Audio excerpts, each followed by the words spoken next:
The director behind those 90s kids movies, Three Ninjas, has a story few know, and it's wild. He was kidnapped and forced to make movies in North Korea.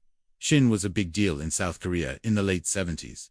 His movies were hits, and his studio was cranking out films left and right. But then, in 1978, everything changed. The South Korean government, tightening censorship rules, shut down his studio. For Shin, it wasn't just a business closing, it was losing the thing that gave his life meaning. All he wanted was to keep making movies, but suddenly, his future looked uncertain.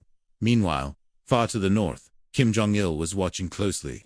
Not the dictator yet, but the son of North Korea's leader. Kim was obsessed with movies. Unlike most North Koreans, he could watch foreign films, soaking up Hollywood and international cinema.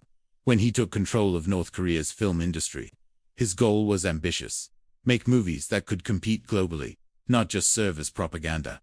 Kim heard about Shin's studio shutdown and saw an opportunity.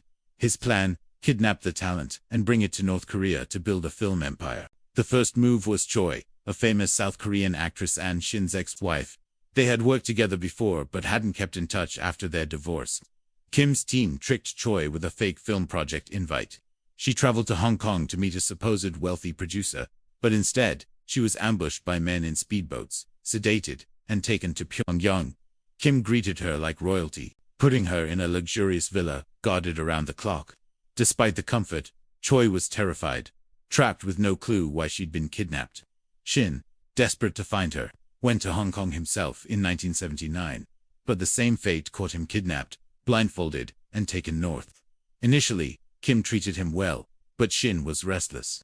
He tried escaping several times, only to be caught and punished. Eventually, he was imprisoned and forced to watch endless North Korean propaganda, isolated from Choi and confused about their situation. For years passed before Shin was re-educated enough to be released. At a Kim Jong Il dinner party, he shockingly reunited with Choi, both stunned to see the other alive and captive. They soon learned the truth. They were now forced to work for Kim, making movies that pushed his regime's agenda. Under his pressure, they remarried, this time, not by choice, but necessity.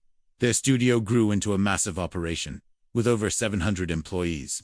Shin directed, Choi starred, and Kim made himself executive producer. They released several films, including Pulgasari, a Godzilla-style monster movie that still circulates online. Despite their professional success, Shin and Choi hated the constant surveillance and lack of freedom. They longed for escape. That chance came in 1986. On a business trip to Vienna, Shin secretly arranged an interview with a reporter. As soon as the meeting began, they made a run for it. North Korean guards chased them through crowded streets. But Shin and Choi jumped into a taxi, yelling for the driver to take them to the US Embassy.